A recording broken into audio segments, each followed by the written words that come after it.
When we talk about significant changes in Australia, we often bring up referendums. But what is a referendum exactly? It's a mandatory public vote we must have before changing the Constitution, our nation's core legal framework. This Constitution, written in the 1890s by prominent politicians, lawyers, and other luminaries of the day, remains the backbone of our governance. Unsurprisingly for a document written around the same time as the invention of the light bulb, it has sections that might raise eyebrows today. Think of Section 25's hint at race-based voting, or Section 59, which leaves room for the British monarch to veto our laws. And making amendments via referendums is no easy feat. To do so, we need what's called a double majority, meaning that 50% of Australian voters nationally must vote yes, in addition to a majority of voters in at least 4 of the 6 states. What about plebiscites? They're not referendums. They're more like national surveys. Remember the 2017 vote on same-sex marriage? That was a plebiscite. Or when we picked Advance Australia Fair as our preferred national anthem over God Save the Queen? Another plebiscite. They're opinion polls, and voting in them is optional.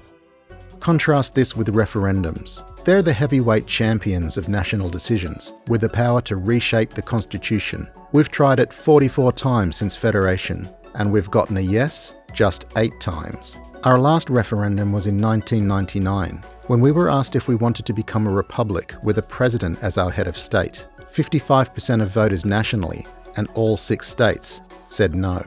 The most resounding yes vote in the history of Australian referendums was in 1967, when we were asked if we approved giving the Commonwealth the ability to make laws for Aboriginal Australians and to count them as part of the national population.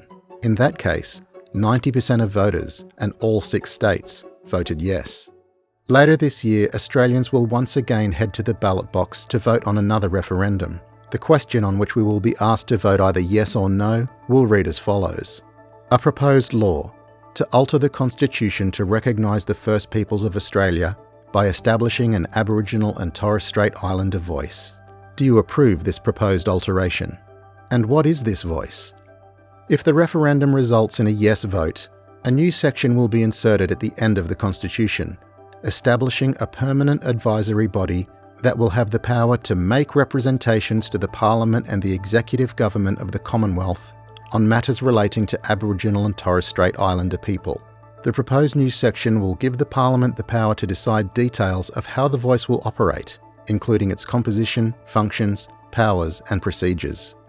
The Albanese government has released a number of design principles for the proposed voice, including that its members will be chosen by Indigenous Australians and that it will not have a veto power over Parliament or government or a program delivery function. And with the referendum date now set, Australians will soon be heading to the polling booths to cast their verdict on the proposed change.